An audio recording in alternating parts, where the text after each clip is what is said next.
तो आज हम पढ़ने जा रहे हैं B pharmacy second semester pharmaceutical organic chemistry की सेकंड यूनिट। सेकंड यूनिट में हमने एल्कीन और एल्कीन पढ़ लिया था। sp2 sp3 हाइब्रिडाइजेशन पढ़ ली थी। आज हम पढ़ेंगे E1 और E2 रिएक्शन, इसके kinetic order, reactivity, alkyl halides, ये सब अपन पढ़ने वाले हैं, और फैक्टर ऑफ एक्टिंग। ठीक है। E1 और E2 रिएक्शन। ई मतलब एलिमिनेशन रिएक्शन। ठीक है, elimination reaction. This are those reaction which involve the removal of leaving group. इसका मतलब क्या होता है? एलिमिनेशन रिएक्शन का मतलब है कि एलिमिनेट करना। एलिमिनेट मतलब हटाना किसी चीज़ को, या फिर मतलब रिप्लेस करना। ठीक है, तो इसमें क्या हो रहा है? Reaction leaving group remove leaving group को रिमूव करेगा। लिविंग ग्रुप यानी फंक्शनल ग्रुप। अपना पूछो कि फंक्शनल ग्रुप क्या होता है? जैसे Br हो गया, मतलब कोई भी हो ना, उसमें कोई दूसरा कार्बन और हाइड्रोजन के अलावा जो भी होगा ना, वो फंक्शनल ग्रुप ही कहलाएगा। ठीक है, जैसे Br Cl Fi सब कुछ। ठीक है, तो फंक्शनल ग्रुप को हटाना। फंक्शनल ग्रुप को हटा के क्या लगाना? फॉर्मेशन ऑफ डबल बॉन्ड, क्योंकि भाई वैलेंसी तो करनी पड़ेगी ना मेंटेन, इसलिए डबल बॉन्ड लगा देंगे। तो यहाँ देखो, ये डबल बॉन्ड लग गया। डबल बॉन्ड लगा के एल्कीन या एल्कीन बनाना। ठीक है, this is reaction use to preparation of alkenes from the help of dehydro propulsion. ठीक है, इसका मतलब है कि एक हाइड्रोजन को भी हटाएंगे और इसको भी हटाएंगे, मतलब फंक्शनल ग्रुप को भी हटा के डबल बॉन्ड बनाएंगे। कैसे बनेगा देखो,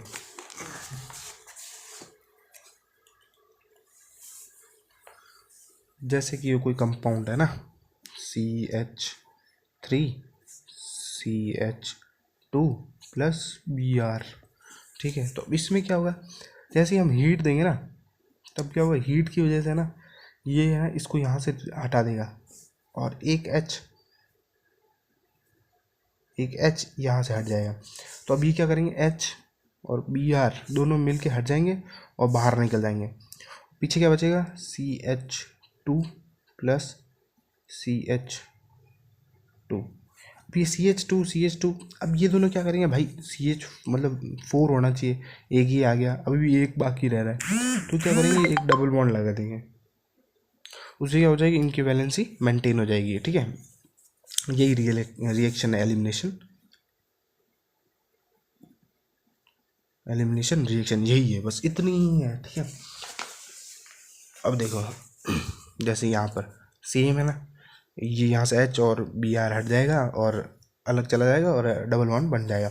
अब क्या होता है? इसमें भी टाइप्स है एलिमिनेशन रिएक्शन, फर्स्ट और 2, E1 E2 रिएक्शन। ठीक है, अब ये E1 और E2 क्या है? तो एक्सप्लेनेशन नोट्स है। जैसे अब देखो, रफ में आपको बता देता हूँ E1 में क्या होता है और E2 में क्या होता है। तो E1 में क्या होता है कि मतलब जैसे अभी इधर क्या हुआ कि भाई दोनों ने साथ में मिलके हट गए। तो इसमें क्या होगा? एक मिनट रुको, इसमें क्या हुआ? इसमें सिर्फ H या नहीं, सिर्फ Br ने मतलब निकलने में मदद करी, कोई दूसरा आके इधर कोई मदद नहीं कर रहा है, सिर्फ यही ये मदद कर रहा है, मतलब रिएक्टेंट ही वर्क कर रहा है। कोई बाहर से आके रिएजेंट या फिर रिएक्टेंट कुछ मदद नहीं कर रहा है। तो यहाँ पर सिर्फ एक ने, मतलब सिर्फ एक ने ही अपना वर्क दिखाया। ठीक है, लेकिन उसी तरफ उल्टा बिया मतलब E2 में क्या होता है कि मतलब कोई रिएक्टेंट भी आके बाहर से मदद करेगा, और Br भी बाहर जा रहा है। ठीक है, और बाहर से कोई रिएक्टेंट भी आके इसकी मदद करेगा। तो इसमें क्या होगा? दो लोग साथ में काम कर रहे हैं, तो इसका काम इजीली हो जाएगा, बहुत फास्ट हो जाएगा, और इसका स्लो होगा, क्योंकि भाई ये अकेला है। ठीक है, ये अकेला काम कर रहा है और ये दो मिलके काम कर रहा है। E2 में दो और ये इसमें अकेला। ठीक है, जैसे देखो, इसमें देखो, रिएक्टेंट प्लस रिएक्टेंट प्रोडक्ट बनता है। ठीक है, रिएजेंट और रिएक्टेंट मिलके प्रोडक्ट बनता है। तो E1 में क्या होता है? रिएक्टेंट तो काम कर रहा है लेकिन रिएक्टेंट नहीं है। इसमें क्या है कि रिएक्टेंट भी काम कर रहा है और रिएजेंट भी काम कर रहा है, इसलिए इसका काम जल्दी होता है। ठीक है, E2 में और E1 में। ठीक है, अब अपन देखते हैं E1 को। तो V1 it's stand for unimolecular elimination reaction. Unimolecular क्या होता है, इसका मतलब ये है कि इसको सिर्फ एक काम कर रहा है, रिएक्टेंट काम कर रहा है, ठीक है, रिएजेंट काम नहीं कर रहा है, सिर्फ एक यूनि, ठीक है, यूनिमोलिकुलर, इसको इसका यूनिमोलिकुलर कहते हैं। It's for first order kinetics. अब फर्स्ट ऑर्डर काइनेटिक्स क्यों है, क्योंकि फर्स्ट ऑर्डर काइनेटिक्स का मतलब भी यही है कि it's depend on only reactant not reagent, ठीक है, सिर्फ और सिर्फ रिएक्टेंट पे ही डिपेंड करता है, रिएक्टेंट का कोई लेना देना नहीं है, इसलिए फर्स्ट ऑर्डर, ठीक है। और it's follow two step reaction, इसके अंदर दो स्टेप है रिएक्शन की, और रिएक्टिविटी है सबसे पहले टर्सरी, सेकेंडरी, और फिर ये है, ठीक है, प्राइमरी। तो ये क्या है, रिएक्टिविटी बता देता हूँ आपको। जैसे रिएक्टिविटी होती है CH है, समझ लो C है, CH, जैसे यहाँ Br लगा हुआ है, CH3, CH3, यहाँ पर एक और CH3 है, ठीक है, और ये। तो अब जो है ना, ये फंक्शनल ग्रुप है ना, फंक्शनल ग्रुप के पास में जो CH है ना, उसके साथ में कितने CH3 ऐड है। अब इसमें 1 2 3 ऐड है, तो इसको बोलेंगे हम टर्सरी। जैसे अगर सिर्फ 2 ही ऐड होते, CH3, CH3, ठीक है, तो इसको बोलते हैं हम सेकेंडरी। और सिर्फ एक ही ऐड होता तो हम बोलते हैं प्राइमरी, ठीक है। तो इसमें क्या होता है, इवन में क्या होता है कि अपन को है ना, सबसे ज़्यादा रिएक्टिविटी कौन होती है, टर्सरी मतलब, और सबसे कम प्राइमरी। टर्सरी मतलब सबसे ज़्यादा ये वाला रिएक्टिव है, क्यों, क्योंकि इसमें क्या है कि CH3 3 लगे हुए हैं, तो कोई भी अगर बाहर से आएगा तो ईजीली, मतलब सॉरी बाहर से क्या, ये इसके साथ ईजिली हट जाएगा और एक H भी दे देगा, क्योंकि इसके पास इतने सारे पड़े हैं कि इसको कोई टेंशन नहीं है कि यार बैलेंस होना है, क्योंकि आराम से बैलेंस हो जाएगा, क्योंकि इसकी इस CH3 इतने सारे हैं, ठीक है। मैकेनिज्म देखते हैं इवन रिएक्शन की। देखो इवन में क्या होता है कि सी रुको इसमें करके बताता हूँ आपको।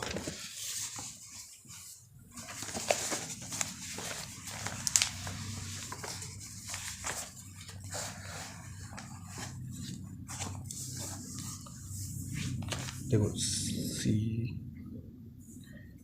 मतलब मैं थोड़ा खुला खुला करके लिखता हूँ, आपको आराम से दिखेगा। तो अब क्या होगा, इधर सिर्फ रिएक्टेंट काम करेगा, रिएजेंट काम नहीं करेगा, ठीक है। तो इधर क्या होगा, जब भी अपन हीट देंगे H2O की प्रेजेंस में, तो क्या होगा कि यहाँ से एक H और ये Br अलग हो जाएगा, क्यों, क्योंकि इधर हीट पड़ रही है ना, तो ये मतलब बहुत जल्दी इसको छोड़ देंगे और ये बना देंगे HBr, ठीक है,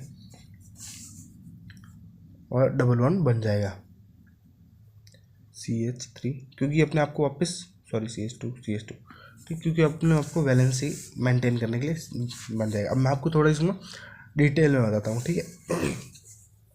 देखो ये सिर्फ मैकेनिज्म, ऐसे लिखना एग्जाम में भूल जाओगे आप, मैकेनिज्म लिख के फिर एक बार ऐसे बता देना कि यार ये हुआ है, फिर स्टेप बाय स्टेप बताना। स्टेप 1, ठीक है, स्टेप 1 में क्या होगा, सी, देखो मैं आपको एकदम खुला खुला करके बताता हूँ, फिर आराम से पता चलेगा।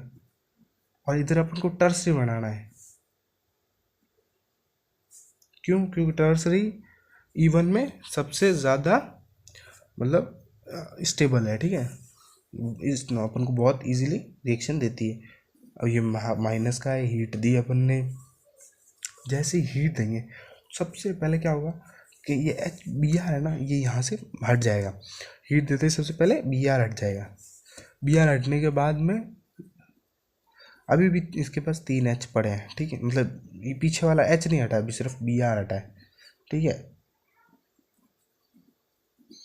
ये ऐसा हो जाएगा, Br हट जाएगा, अपना अलग ही चला जाएगा, क्योंकि इसके पास -4 था, ये अपना अलग ही चला जाएगा, ठीक है। और ये स्टेप मतलब स्लोली होता है, क्योंकि इसमें सिर्फ एक बेचारा धीरे धीरे काम कर रहा है, ठीक है। और अब सेकंड स्टेप में क्या होगा, सेकंड स्टेप में क्या होगा कि H हट जाएगा, इस बार H रिप्लेस हो जाएगा। जैसे ये था CH, CH3 यहाँ पर नहीं, और ये किसके प्रेजेंस में होगा, वीक बेस, वीक बेस की पोजीशन में होगा, ठीक है। हीट आ रही है, वीक बेस भी है। अब क्या हुआ कि यहाँ से एच हट जाएगा, ठीक है। अब ये एच हटने के बाद में क्या होगा, सी, देखो यहाँ एक एच बचा है, दो एच बचे, CH2, यहाँ पर CH3 बचा एक, और एक CH3 बचा। फिर भी अभी भी इनके पास CH3 होना चाहिए, यहाँ पर भी CH3 होना चाहिए। इनकी बैलेंसशिप मेंटेन नहीं है, इसलिए एक डबल बॉन्ड मतलब एक और अपना इलेक्ट्रॉन शेयर करते हैं और डबल बॉन्ड बन जाता है। यहाँ बन गया HBr। तो ये पहले से था, Br तो ये पहले से था, और H यहाँ से आ गया, अभी यहाँ से रिलीज हुआ और इसके साथ ऐड हो गया, ठीक है। सिर्फ इतनी ही रिएक्शन, बहुत इजी रिएक्शन है, E1 में, E2 में भी बहुत इजी है, ठीक है। तो देखो, ये देखो यहाँ पर ये बन गया, हाँ, ठीक है। और फिर काइनेटिक्स मतलब that's are first order kinetics. क्यों फर्स्ट ऑर्डर काइनेटिक्स क्यों है?